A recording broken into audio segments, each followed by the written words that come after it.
Assalamu alaikum dear learners, how are you? I hope you all will be doing great in your life. I am Mushahid Haider with Chemical Engineering. I am occupational process and environmental safety trainer and consultant. हमने आयोश MS को start किया हुआ था। आज हमारा fourth lecture और हम module 4 understanding your responsibilities देखेंगे। You can connect with me on LinkedIn, WhatsApp, Facebook to stay updated about snow sharing, jobs update, and informative, valuable perception making videos. Module 4 Understanding Your Responsibilities. What are the key learning objectives? First, how does the law require you to do? How does the law work? What are the key parts of health and safety system?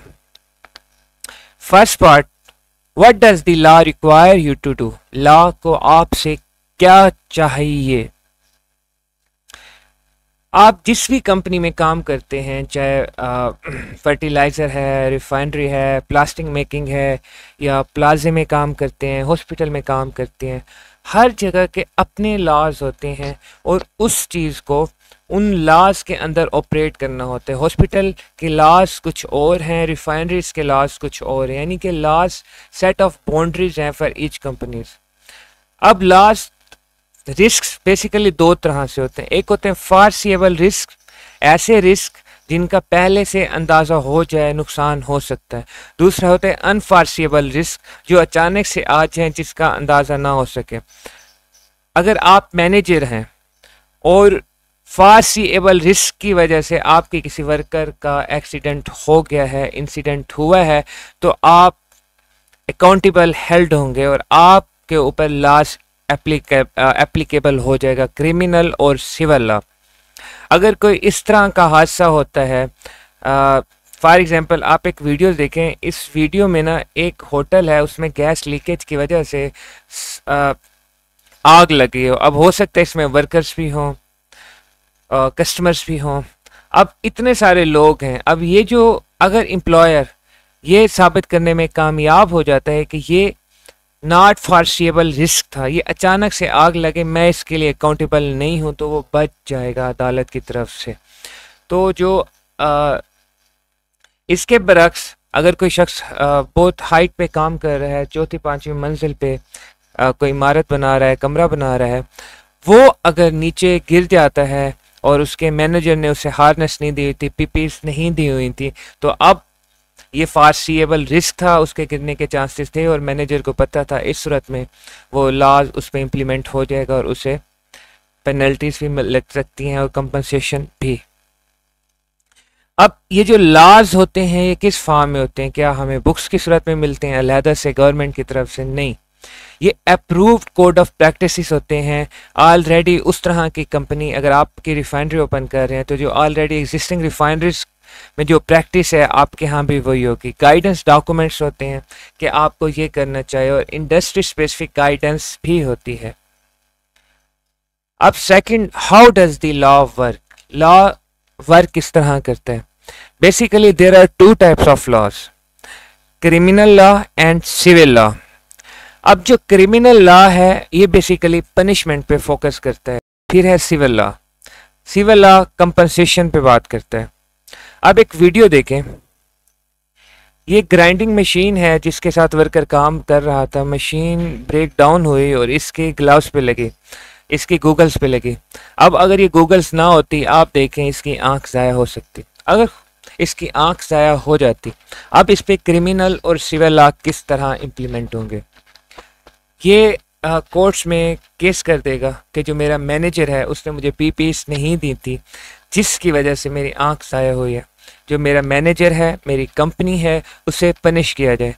अगर ये इसका case कामयाब हो जाता है तो वो जो इसका मैनेजर है, जो एम्प्लॉयर है, उसको जेल हो जाएगी।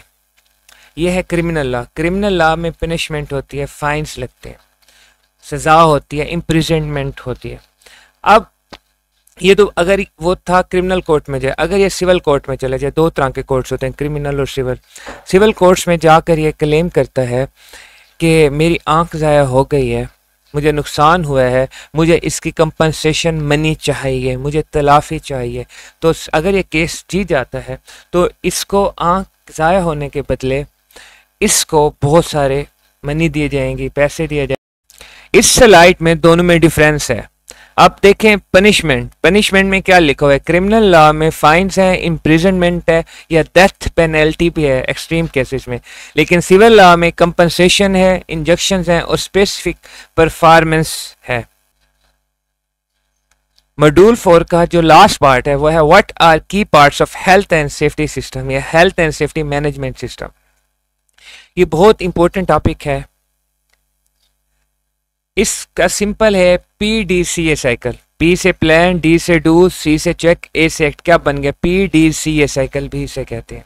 अब प्लान में कौन से स्टेप्स हैं, डू में कौन से हैं, चेक और एक्ट में कौन कौन से स्टेप्स हैं, हम यही देखेंगे और इसके साथ हमारा ये टॉपिक और ये मॉड्यूल 4 कवर हो जाएगा। First of all we see plan. What is plan and which points its constitutes. Plan में सबसे पहले आपको बनानी होती है पॉलिसी। पॉलिसी क्या है? पॉलिसी ऑर्गेनाइजेशन का इंटेंट है और डायरेक्शन है।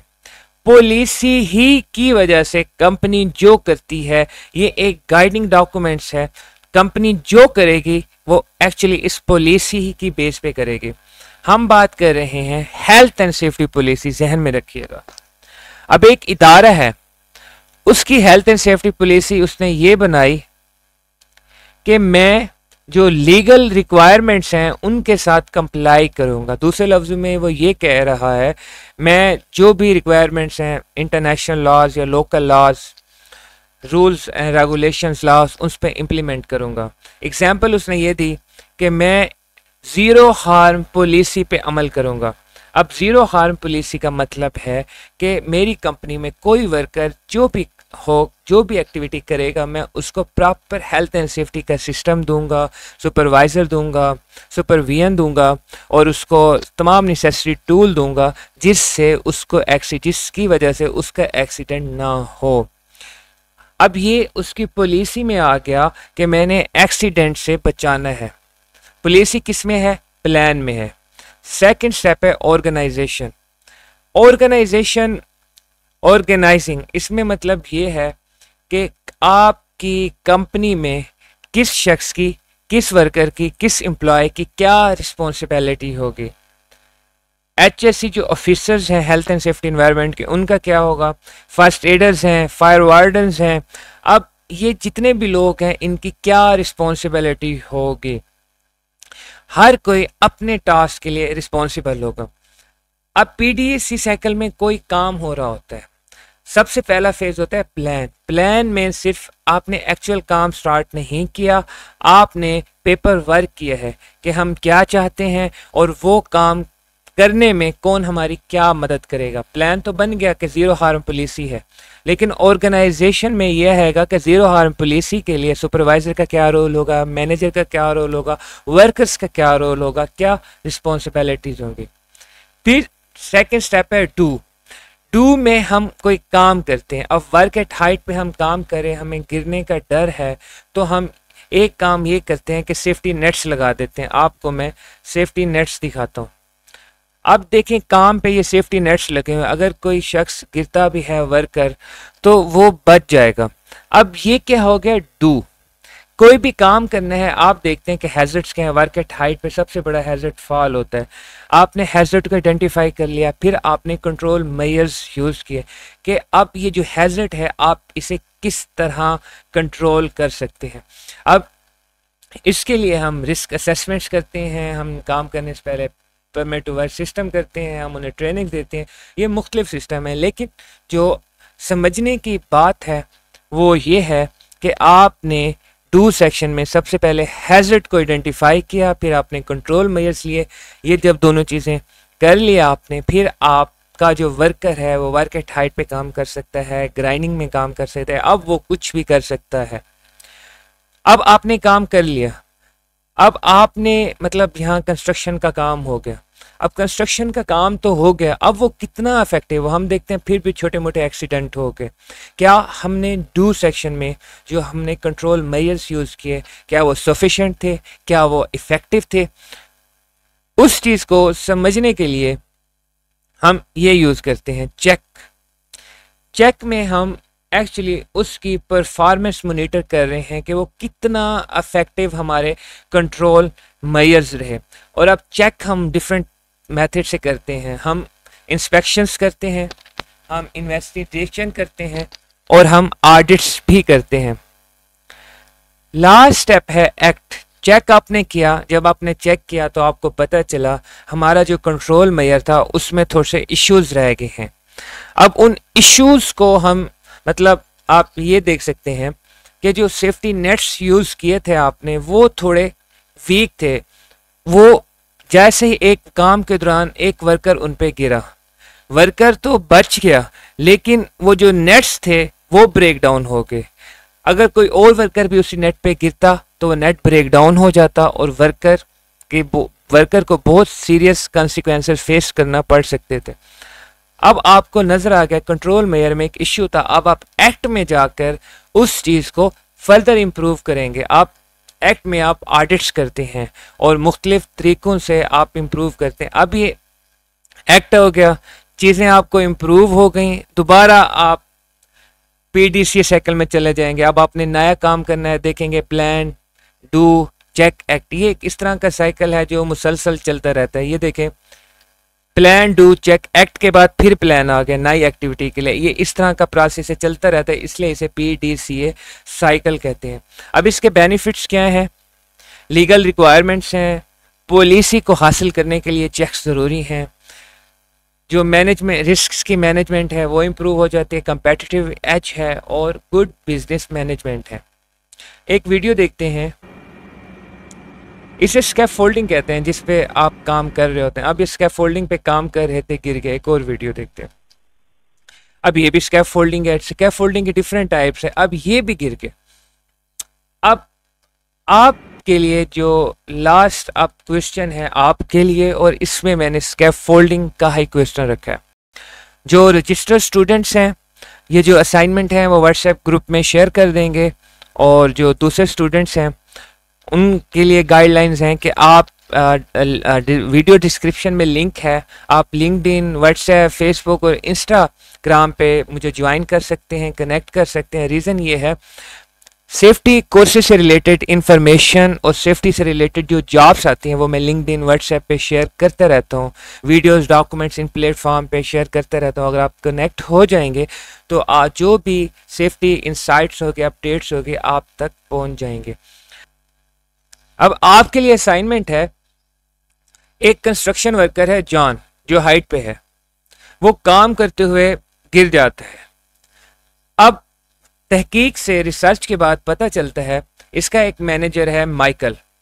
माइकल ने ना काम से पहले रिस्क असेसमेंट की थी स्कैफोल्डिंग पे काम करते हुए करवाने के लिए, ना ही जॉन जो गिरा है उससे सेफ्टी ट्रेनिंग दी गई थी। What does the law require Michael to do to ensure John's safety? Second, how does the law work to hold Michael accountable for John's injury? आप देख रहे हैं माइकल पे केसेस बन गए, माइकल लॉज के अंडर आ गए, यानी कि माइकल की प्रोसिक्यूशन होगी, कोर्ट्स में उस पर मुकदमे चलेंगे। Third, what key parts of the health and safety did Michael fail to implement and how could he have prevented John's injury? Next lecture में हम मॉड्यूल 5 आइडेंटिफाइंग हैजर्ड को डिस्कस करेंगे। आप कुछ भी पूछना चाहें आप कमेंट सेक्शन में पूछ सकते हैं, व्हाट्सएप, लिंक्डइन, कहीं भी कुछ भी पूछ सकते हैं।